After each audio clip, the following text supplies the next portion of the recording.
नमस्कार। आज का हमारा टॉपिक है tooth anatomy and physiology. Tooth की स्ट्रक्चर क्या होती है, इसमें कौन कौन सी स्ट्रक्चर शामिल होती हैं और इसका क्या फंक्शन होता है। तो फंक्शन तो हम जानते ही हैं, टूथ का होता है कि जो हम खाना खाते हैं उसको चबाने का काम मेनली टूथ के द्वारा होता है। The human dentition is compose of two set of teeth. तो जो ह्यूमन मानव के जो दांतों का जो एक कहें कि एक क्या सेट होता है, तो दो सेट होते हैं टीथ के। एक तो होता है प्राइमरी और एक होता है permanent.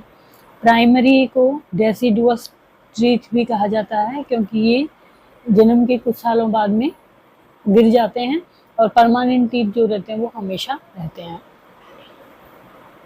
Teeth are organised into two opposing arches.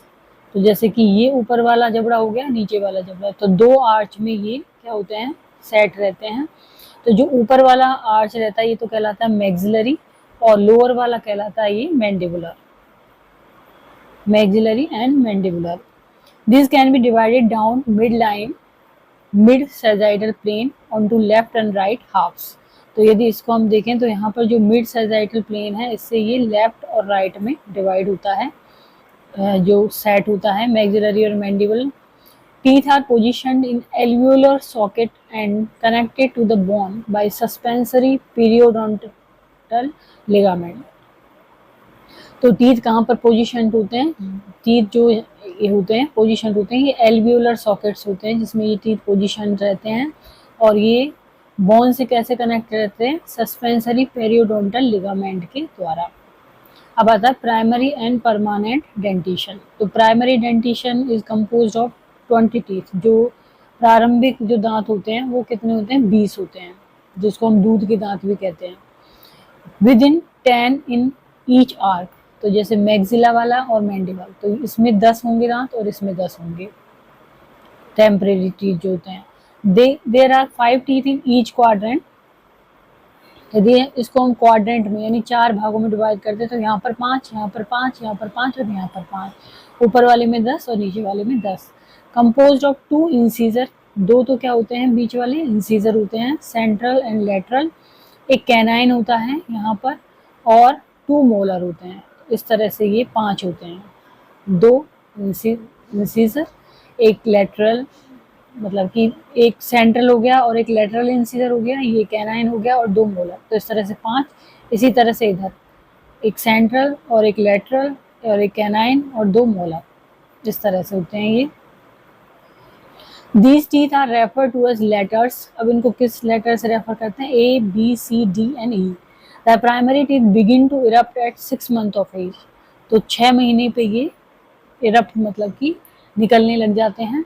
Permanent dentition is compose of 32 teeth. जबकि जो परमानेंट टीथ होते हैं वो कितने होते हैं, 32 होते हैं। 16 इन ईच आर्क। तो ये वाला जो मैक्सी वाला आर्क है और मैंडिबल, इनमें 16 और इसमें 16।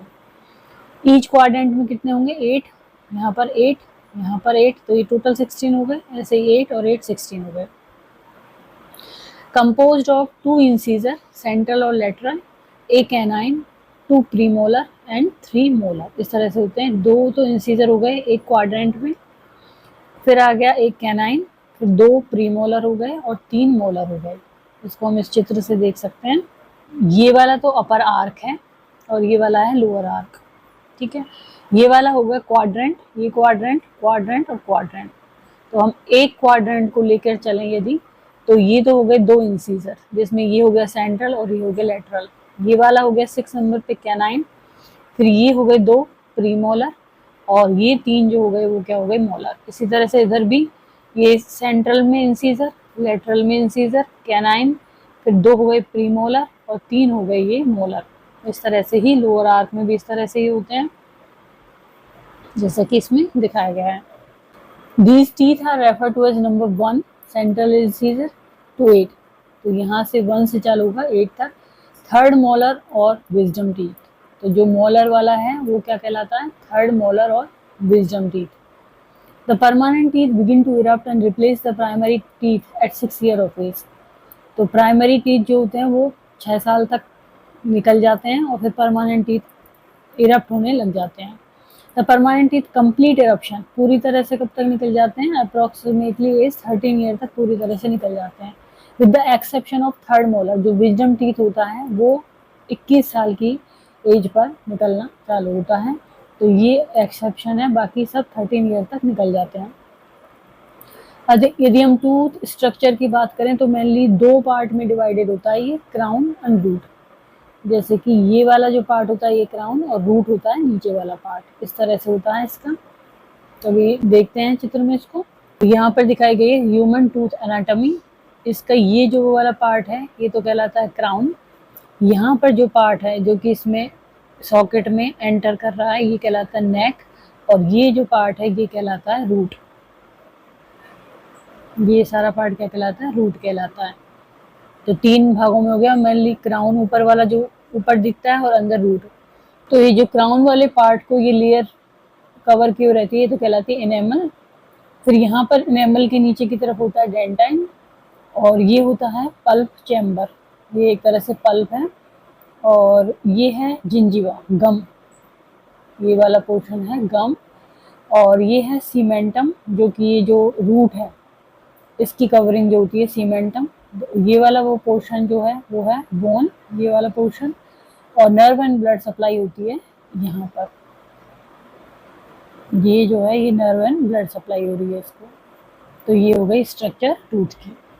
तो मेनली डिवाइडेड हो गया टूथ क्राउन और रूट में। The part of tooth which is visible in mouth, जब हम मुंह खोलते हैं और विजिबल जो पार्ट होते हैं ये क्या कहलाते हैं, क्लिनिकल क्राउन या क्राउन। और जो कि नॉट विजिबल होते हैं वो कहलाते हैं क्लिनिकल रूट और root.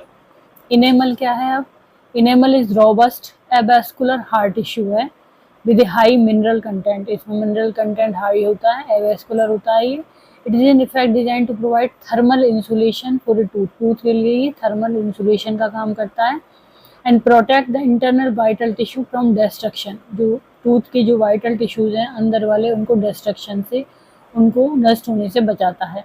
Enamel is susceptible to dental caries, अब यहाँ पर डेंटल कैरीज हो सकती है इनेमल में, tooth wear and acid dissolution इसमें हो सकता है। देन आता है सीमेंटम। सीमेंटम इज सॉफ्टर होता है, मोर सेंसिटिव टिश्यू होता है। It becomes visible if tooth is extruded from the alveolar socket, से यदि टूथ एक्सट्रूडेड हो जाता है तो दिखाई देता है। During a traumatic dental injury, जैसे कि डेंटल इंजरी हुई है, व्हेन पेरियोडोंटल डिजीज हुई है, जैसे disease of the tooth supporting tissue, जो टूथ को सपोर्ट करते हैं टिश्यू, उनमें डिजीज हुई है तो ये दिखाई देने लग जाता है। कॉजेज रूट एक्सपोजर, और इससे रूट एक्सपोजर हो जाती है। A person become long in the tooth, तो टूथ कैसा हो जाता है, एक तरह से लॉन्ग दिखने लग जाता है। A layer of dentine lies beneath the enamel, अब जो इनेमल लेयर होती है उसके नीचे क्या होता है, डेंटाइन होती है। इनेमल एंड सीमेंटम के नीचे डेंटाइन होती है। Throughout the crown and root, तो क्राउन और रूट, इसमें यहाँ पर कोई इनेमल और डेंटाइन जो होती है वो थ्रू आउट रूट होती है। यहाँ पर इनेमल होता है, रूट के यहाँ पर सीमेंटम होता है, और dentine through out the tooth होती है। डेंटाइन इज वाइटल होती है, इनर्वेटेड, इसमें नर्व सप्लाई रहती है, tissue that accounts for the majority of the hard tooth structure. The part of the tooth where the dentine and enamel meet is called the dentino enamel junction. तो जहाँ पर tooth की enamel और dentine वाली layer जो मिलती है उस लेयर, उसको पॉइंट को क्या कहते हैं, dentino enamel junction, dentino enamel junction. The boundary where the anatomic crown meets the anatomic root where the enamel meets the cementum, ये इनेमल और ये सीमेंटम से जहाँ मिलती है उसको बोलते हैं cemento enamel junction, CEJ। The pulp cavity is the space within a tooth root and is filled with the vital dental pulp, a pink mass of innervated vascular tissue। जो पल्प होता है अंदर की तरफ, इस ये क्या होता है, डेंटल पल्प होता है, इसमें पिंक मास ऑफ इनर्वेटेड, मतलब नर्व सप्लाई भी होती है और वैस्कुलर टिश्यू भी होते हैं। The end of the root, जो एंड ऑफ द रूट होता है, जैसे ये रूट है, इसका एंड जो होता है ये कहलाता है apex. The apical foramen is the space at the apex through which the blood vessels and nerves enter the dental pulp। तो यहाँ पर जो अपेक्स होता है उसमें डेंटल फोरामेन होता है, इससे क्या होती है, नर्व सप्लाई और ब्लड वेसल्स रूट इसमें टूथ में एंटर करती है। थ्रू विच पल्प इन्फेक्शन में enter the alveolus and surrounding soft tissue. अब चार तरह के मेनली टीथ होते हैं, इंसिजर, कैनाइन, प्रीमोलर और मोलर, जो कि हम देख चुके हैं यहाँ पर, यहाँ इंसीजर, कैनाइन, प्रीमोलर और molar. The premolar are only present in the permanent dentition. Premolar, ये इंपॉर्टेंट क्वेश्चन बन जाता है कि प्रीमोलर जो होते हैं केवल परमानेंट डेंटिशन में मिलते हैं। Incisor, there are 8 incisor in both the primary and permanent dentition. 4 तो होते हैं मैक्सिलरी में और 4 होते हैं मैंडिबुलर में, परमानेंट में भी और टेम्परेरी में भी। सेंट्रल और lateral incisor have straight edges. Edges होते हैं इनके स्ट्रेट होते हैं, that are design to incise into food, food को काटते हैं एक तरह से, काटने में। They are located at the front of the mouth, front में रहते हैं ये, with the central incisor nearest the mid line and lateral incisor between the central incisor and the canine. तो यहाँ पर ये सेंट्रल इंसीजर किसके मिडल में होगा और लेटरल इंसीजर सेंट्रल इंसीजर और कैनाइन के बीच में होगा। देन आते हैं कैनाइन्स। कैनाइन 4 कैनाइन होते हैं, both the primary and permanent teeth. ये इंसीजर है, यहाँ पर 2 कैनाइन होगा, नीचे भी 2 मैक्सिलरी में, 2 मैंडिबुलर में। They are located corner of mouth में होते हैं, हैव द इंसीजल एज होते हैं, शार्प और ट्रायंगुलर शेप प्रोजेक्शन होते हैं इसमें, इस तरह के प्रोजेक्शन होते हैं। The function of the cusp is to pierce and hold food, pierce करना और होल्ड करना फूड को। Refer to at the cuspid teeth, इनको कस्पिड टीथ भी कहते हैं, कैनाइन को कस्पिड टीथ भी कहते हैं। एंड आते हैं प्रीमोलर। प्रीमोलर क्या होते हैं? 8 होते हैं premolar, generally have 2 cusp, but this is not always the case. There are sometimes इनको बाई कस्पिड टीथ भी कहते हैं, किसको? प्रीमोलर को। 2 कस्प होते हैं इनमें। They are located between the canine and the molar, जो कैनाइन है और मोलर है उनके बीच में होते हैं ये। तो 4 हो गए ऊपर मैक्सिलरी में और 4 नीचे। जैसे some of the characteristics of these teeth, there are no premolar in the primary dentition में premolar नहीं होते हैं। Then आते हैं molar। molar क्या है? There are 8 molar in primary permanent dentition। तो जो प्राइमरी डेंटिशन होगा उसमें तो 2 और 2 क्वाड्रेंट में, मतलब कि ऊपर वाले में 4 और नीचे वाले में भी 4। जबकि परमानेंट में क्या होंगे? 6, 3 ऊपर होंगे एक तरफ, 3 एक तरफ, मतलब कि 6 तो ऊपर की तरफ और 6 नीचे की तरफ। There are 8 molar in the primary permanent dentition, 4 maxillary and 4 mandibular. There are 12 molar in permanent dentition, तो 12 हो गए, ऊपर वाले में 6 और नीचे वाले में भी 6। They are located at the back of the mouth and are designed to crush and chew food। ये क्या करते हैं? chew करने का काम करते हैं फूड को, prior to swallowing के, मतलब उसको निगलते हैं हम, उससे पहले ये चू करते हैं भोजन को, खाने को। तो आज हमने जानी यहाँ पर टूथ की स्ट्रक्चर, इसके टाइप और फंक्शन। तो यदि वीडियो आपको पसंद आता है तो इसको लाइक करें, चैनल को सब्सक्राइब करें, कमेंट करें और शेयर करें। और एनाटॉमी से रिलेटेड वीडियो देखने के लिए डिस्क्रिप्शन में प्लेलिस्ट है एनाटॉमी की, वहाँ आप देख सकते हैं कुछ टॉपिक, और यदि वो अच्छे लगें तो आप उसको लाइक करें। Thank you.